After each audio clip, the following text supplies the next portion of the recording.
So Hans, we've already chosen our plot, and we have also looked at budget. We have also and the tools and the resources we need. We have also looked at bedding and seeds and whether we plant them indoors or outdoors. And we have also looked at the compost and the compost pile. Now, in terms of planting and what to do with the seeds and so on, my understanding is that the biodynamic gardening or farming takes into account different timings in the year and different timings in the month and even the day to know when to plant and when to do what. Can you tell us a little bit more about the cycles? So if you just think of yourself, when are you most active? When are you rising out of your bed? Is in the morning, right? Pretty easy. So if you start with a day, it depends on what happened the night before. Yes, depending how you went to sleep. Yeah. I mean, if I say working late or something, emotionally a bit upset, or so you want to sort that out the day before. So we talk about that also with the plants. How do you sort out the plants in the evening and put them to bed? Well, they're in bed all the time, I suppose. Okay. But also there's movement in plants. Right? Okay. Mm-hmm. And although we see them fixed, they're moving, and that movement is influenced by the circadian rhythm. Just like in us, our blood pressure in the morning and the evening, totally different. I've been measuring myself for the last 1.5 years. I can tell you, it's amazing. Depending what we do, totally different. Depending how we emotion, totally different. The same is in the plants. The sap flow in the plants, totally different in the morning, midday, afternoon, evening, and also what they transport. So like for us, you measure the cholesterol in the morning or the evening, you go to the doctor, you get in the evening you're diabetic, in the morning you're an athlete and totally healthy.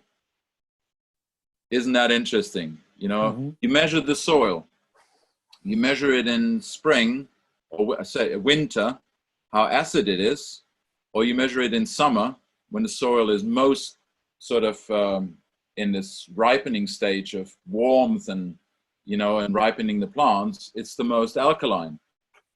Same with us. We have those rhythms. So just just to compare a little bit, so we're aware that there's nothing static in nature. So everything has a rhythm. And the most important rhythm is obviously the daily rhythm. And when we think of this awakening in the morning, have you ever seen the mists in the morning and then the sun comes out and the mists rise? Now, if there's too much moisture, the mist rises, creates clouds, and it rains. But eventually the sun comes out. The plants, their sap also rises more in the morning and does the opposite in the afternoon and descends in the afternoon.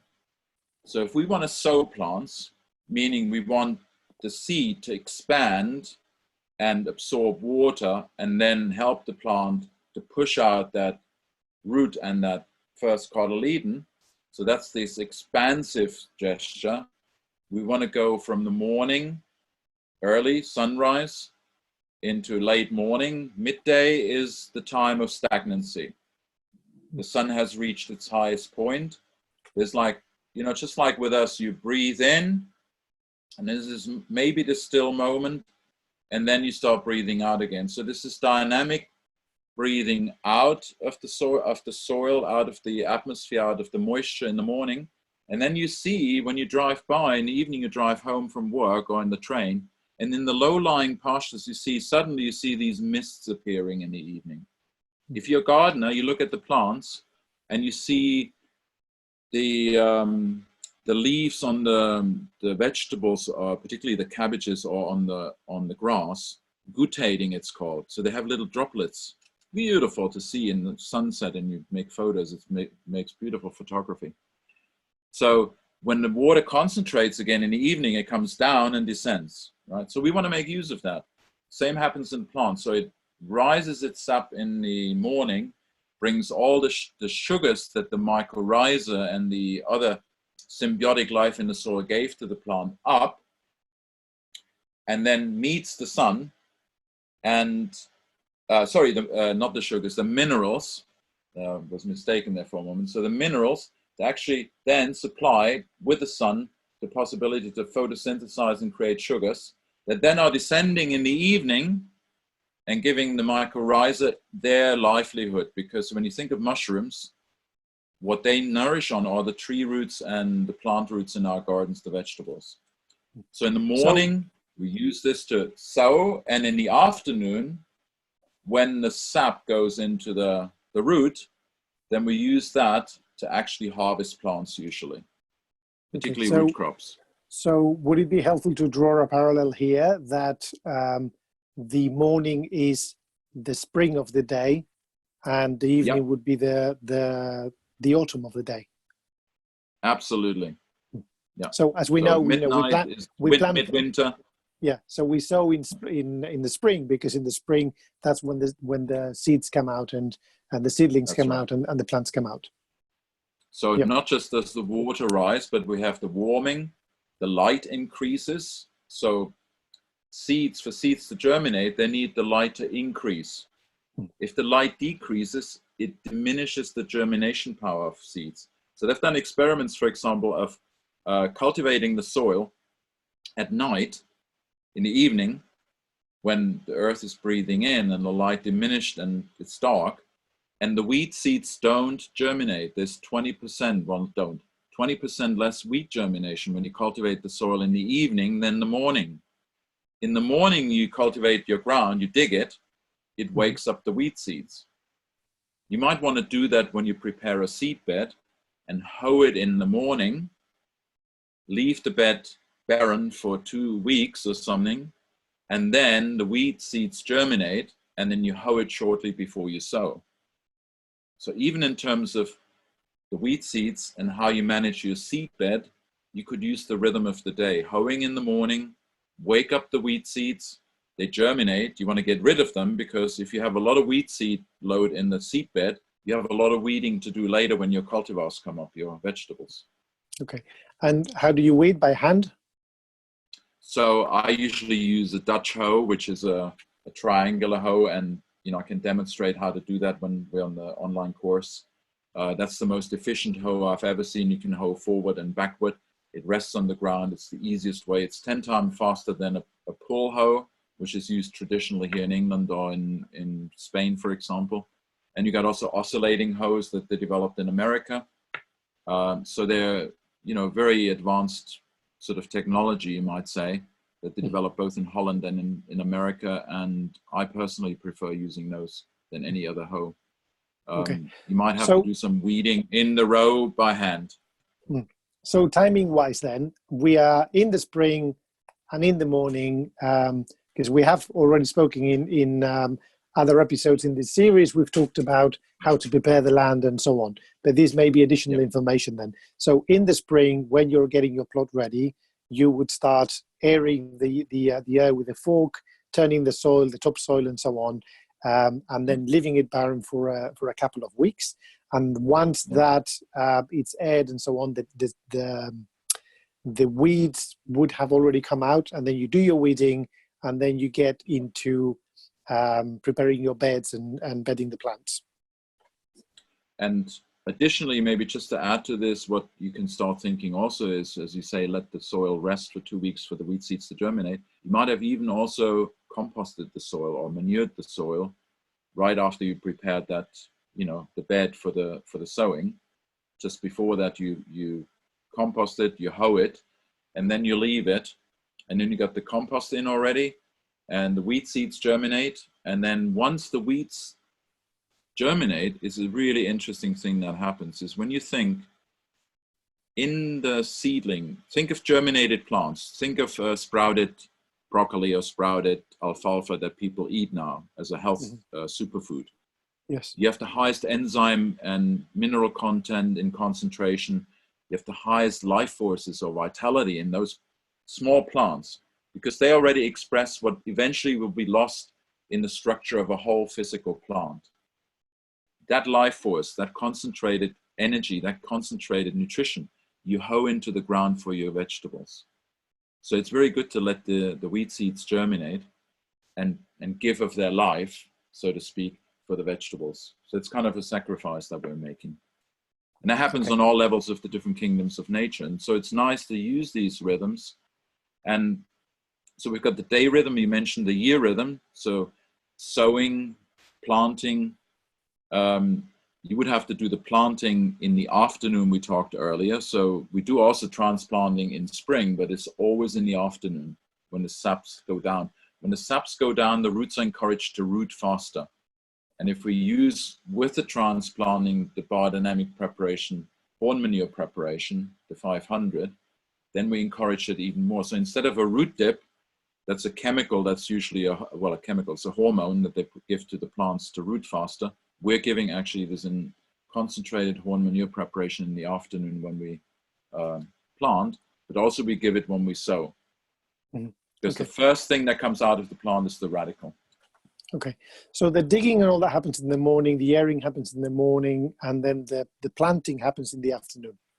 Planting in the afternoon. If we have little plants to take from one seed box into another, the pricking out happens in the afternoon. Yeah. Okay, and this is all, the planting is, the same thing applies for whether you're planting indoors or you're planting outdoors. Absolutely. And also if you are taking a plant that you have already planted indoors and it's already a little plant in a pot, then you do the transplanting also in the afternoon.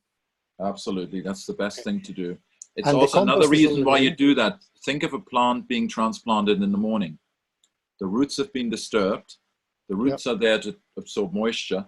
They're not connected yet with the new mycorrhiza and the soil life, and not knitted really embedded in the root space, in the soil space. They can't absorb moisture. So the sun comes out, you transplant in the morning, the leaves start wilting. Once they're wilting, they're not properly photosynthesizing, not getting their strength, and they're weakened. Then the slugs come. So transplanting has this potential of weakening the plant unless you plant it and transplant it in the afternoon, evening, when the sun is very low. Okay. And when you have your plants in, so the compost is already in because we've already mixed it in the 2 weeks that it was barren. So once you plant, you're using preparation. Did you say the BD500? Yeah. And that's not, is that the manure? The manure horn manure preparation, yeah. Yeah. And the other one as well, the silica? So the horn silica comes much later, but I'd just like to add now another rhythm, because so far we've talked about the circadian rhythm or diurnal. Yes. Then we've talked about the yearly rhythm, and then we have also the moon rhythm. Okay, before you go there, can I ask you, so when you use the BD500, the whole manure, again, are you diluting it in 3 liters of water and sprinkling the water? Is how you do it? So the horn manure preparation, we are taking maybe 5-10 grams for a little garden of 100 square meters, put it in 4 or 5 liters of water, and mix it in well, dilute it really well so it's dissolved evenly, and then we take the hand and stir it in lukewarm water for an hour. So first clockwise, vortex and then one way, anti-clockwise, and then clockwise again. Clockwise and anti-clockwise, to create that deep vortex. And it's got to be a sharp sort of, you stop it and then... You literally create chaos when you stop it and go the other way and start slowly and accelerate and do the other vortex. Okay. So that is very important. Again, the 500 is done also in the afternoon. In the afternoon. Because it's sprinkled on the ground and droplet with a brush or with a paintbrush or hand brush or whatever, or a bit of grass, a few grass halms, and you put them together and you just do the swinging of it onto the soil on a cloudy afternoon. And it's better to transplant when it's cloudy anyway. Okay. I can't remember off the top of my head because we did another video of this series before, but we've already used the BD500 once, haven't we? Yep. So is that when we turn the soil and... When we turn the soil. So when we expose the soil to the cosmic radiation, the 500 will also protect it from the destruction of the soil life through cosmic radiation. Just like we expose our skin to ultraviolet, it burns. Same happens to the soil. The plant's protected, we take it away. We want to get the 500 in. Okay. Yeah. Okay. Great. So you are now talking about the lunar cycles. Can you tell us a bit more about the cycles? That's right. So lunar cycle, that's getting more exciting because, you know, the day rhythm is pretty straightforward. Breathing in, breathing out. and then in the middle you have these still points, right? Or midwinter, midsummer still point, and then spring really dynamic, and then autumn again very dynamic. So in a way, you've got with the lunar cycle, which we call them, well, it used to be called the months, but it doesn't coincide with the months anymore, because we've got two major cycles. So most of you see the moon moving from the east to the west. Yes. But the moon is actually rotating around the Earth from the west to the east. So every day you look up in the sky, you see the moon a little bit further to your left on the northern hemisphere. If you listen from the southern hemisphere, it would be the opposite, right? So every day the moon progresses about, well, 30 degrees or something. No, not 30, 10 degrees, whatever it is. The fraction of, divide 365 by 29 days, 29 and a half days, okay? So it progresses that kind of, you know, a little bit over. And you see it changing its shape. So all of you know about the moon phases. So full moon, everybody knows, the time for lovers and lunatics alike, when we lose our head. And then we've got the waning moon, which then ends up with the new moon. And when we have a full moon, it's possible to have actually a moon eclipse. And when we have a new moon, it's actually a possibility to have a sun eclipse, because they happen to sometimes cross the ecliptic, and then we have those strange moments. Never sow at that time.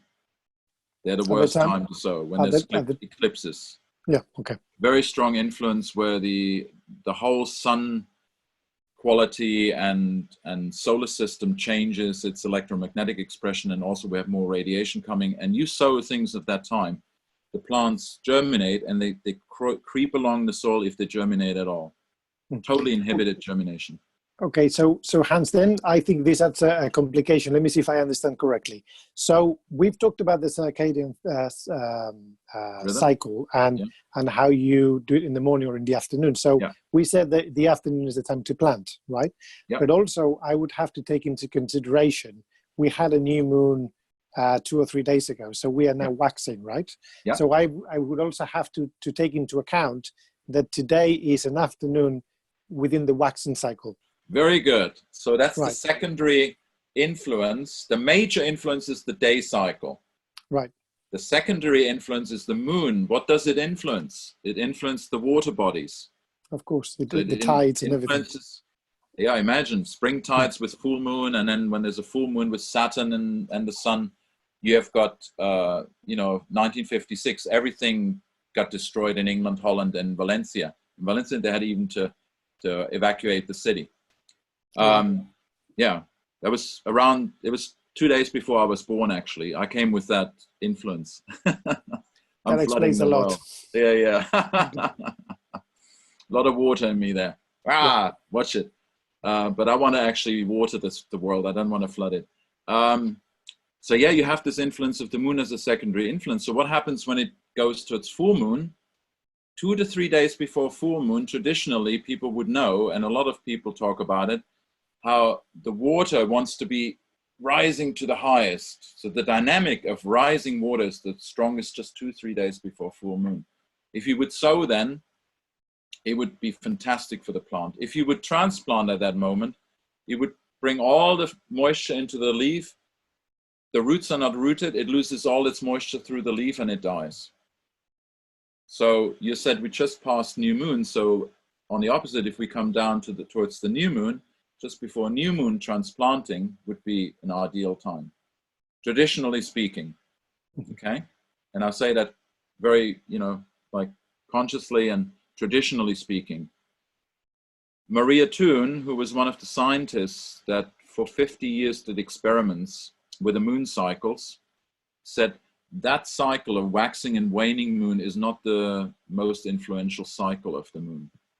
What's much more powerful is actually if the moon is doing a large arc through the sky and it's very high in the sky, independent if it's full moon or new moon, or if it's very low in the sky. So the sun in the summer is very high, and it rises in the northeast and it sets in the northwest. Well, the moon does the same every month.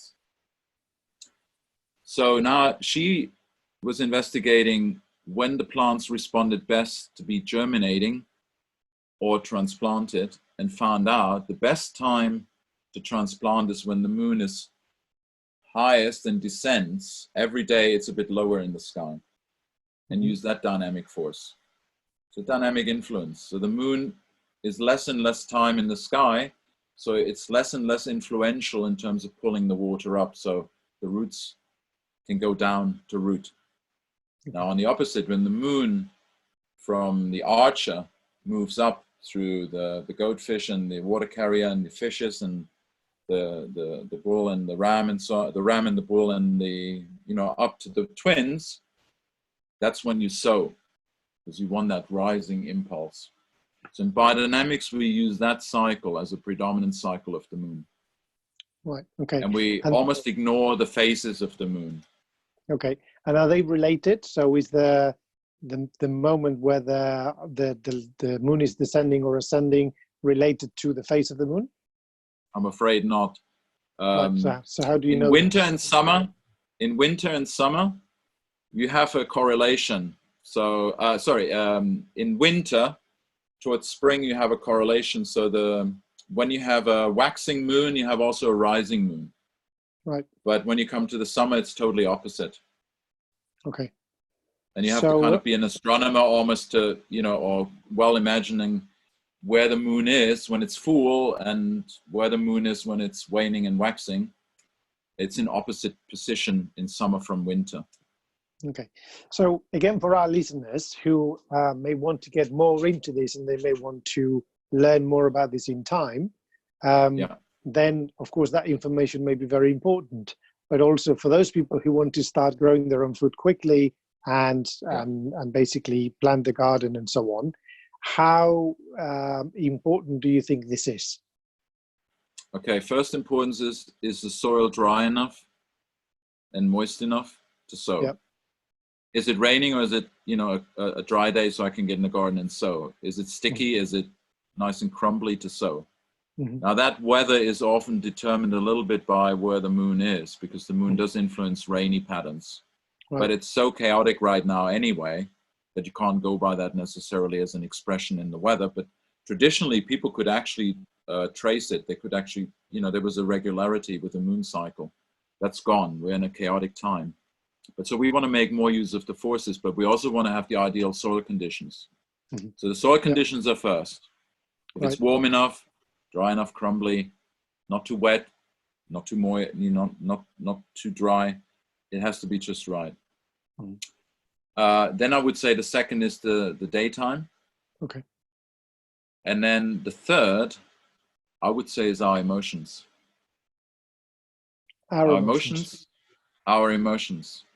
If our emotions are all over the place, we're in an angry, low emotional state, it will affect the seeds not to germinate. I've had experience. I had many people talk about it with that experience. That's stronger, I would say, than anything to do with the moon.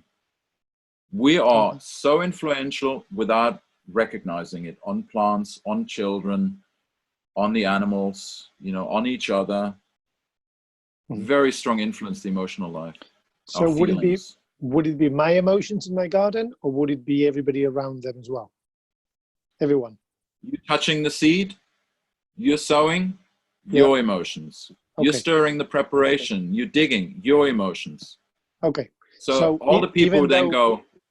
Even though many people may be panicking because of the coronavirus and so on, if I am centered and I am aware and I am doing it from a place of gratitude and I am doing it from a place of connection with what I'm doing, then I would still be safe in your view.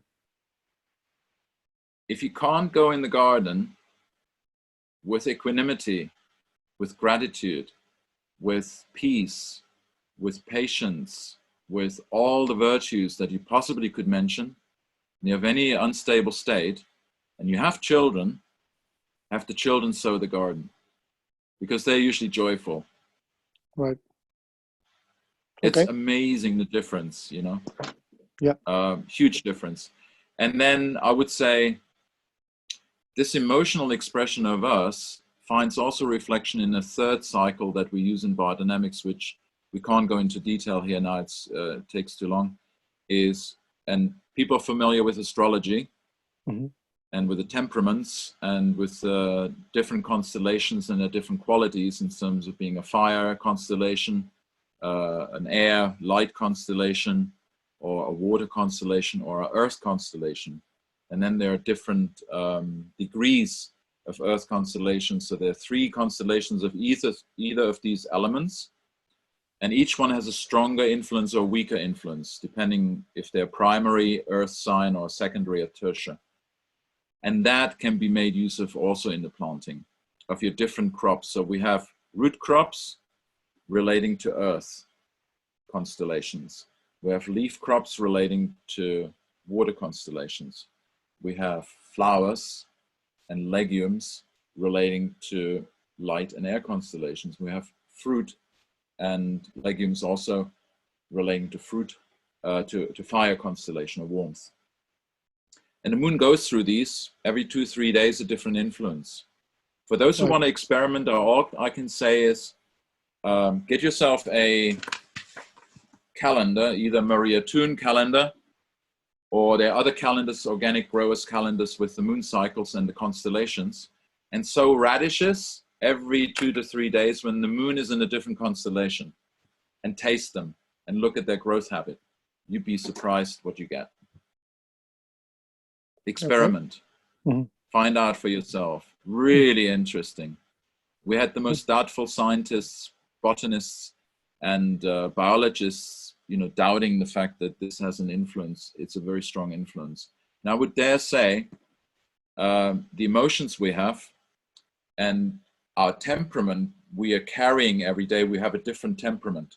I might be more fiery now talking to you, and then I might be more watery when I'm relaxed and, have my meal or meditating, or I might be more phlegmatic, earthy when I'm actually sleeping. It's the only time I'm phlegmatic. And then, more airy when my thoughts go all over the place and I can't focus, and, I do this thing and that thing, and I'm a multitasker. I go in the garden with these different attitudes. I'm doing the same with my being and touching the soil and being in the garden as the moon does, communicating the forces that come from the constellations. But much stronger because I'm here. Now, if I can align my emotions, my being, my state to what comes in from the universe as an intelligence, as information, and give my information that's aligned, you've got the crops like in Findhorn where they had, gigantic cabbages of 30 pounds a cabbage head. Right. Without the soil being very rich, they grew on sandy soil. In a very cold climate, wind struck. I was up there. I mean, I couldn't believe it. So that's how strong our emotional, psychological state is. And that of the universe, because the weather is just an expression of emotions, in my belief. So it sounds as though those of you out there who may want to get more into the biodynamic way, you may want to get a biodynamic calendar and begin to experiment with all the things that Hans is suggesting, planting the radishes every 2 to 3 days and see what the difference is. But I guess for most of you who are more practically minded, and correct me if I'm wrong, Hans, but for most of you who are practically minded, we are looking at, take into consideration the soil, whether it is the right time of the year to do that in terms of the rainfall and how dry the soil is and so on. You create your compost, you apply the biodynamic preparations and so on. You dig and you air and you do those things in the morning. You plant in the afternoon, and you just go into the garden with the right attitude. And so that would be enough for people to get into growing their own garden. That's pretty biodynamic. You consider the biology, the relationship between all the biological factors in the environment. That's what biodynamic really means. The dynamic comes in when relationships happen and characters meet and qualities meet of different people and living beings. all the other stuff, which, you know, most people go, well, the star calendar and all that, that's biodynamics. No, biodynamics is this kind of sensitivity you're talking about. And traditional farmers and gardeners always carry that within their heart, being in the heart, feeling, you know, feeling what's happening, intuiting what's going to happen, because intuition is about the next moment. We're ahead of time with intuition. And as you go in the garden every day, you start developing that. So really to trust that process. You might go in with fear and, you know, preoccupation and wondering what's best to do first. Just get started. And nature will talk to you. If you're listening, nature will talk to you and it will reveal it. Yeah. Great. Cool. So it looks as though we've got the basics of the biodynamic gardening there already. We've got the plots, we've got the tools, we have got the compost pile, we have already looked at the seeds and we've got them either at home or outside. And we now are aware of the circadian rhythm and the lunar cycles and so on. So that gives us the foundation, I think, for biodynamic gardening. I think many of you already out there have got more than enough information to get out there and start working and creating your own garden. And we have still a few episodes to come. We will be talking about pest control and other things. So, but that will be for another episode. Pest control, companion planting, a bit more about how to care for the vegetables in the soil while things are happening during the growing season. And then also, most importantly, how do you harvest best so you get the best quality and the best produce? Because, you know, often you go in the shop and you see big vegetables and they're all overripe. They're overstanding. And, you know, you want to get the thing nice and fresh. Your fresh food, that's what you want from your local garden, from your home garden. So can't wait to see you growing all and tasting it and, you know, just cherishing that lovely food that comes with gratitude, with joy, with this amazing attitude that, you know, you can do anything really if you start doing it. Yeah, great. And I'm also thinking, and this is for another episode, but we haven't really talked about fruit trees and things like that. We have been talking about vegetables mostly. And so I think planting trees, you know, from scratch, from a seed, is probably quite laborious and it's going to give you no return in quite a few years. So perhaps we need to also talk about some of that, but that's for another episode. So thank you very much, Hans. Yeah, you're welcome. Great pleasure. Delight.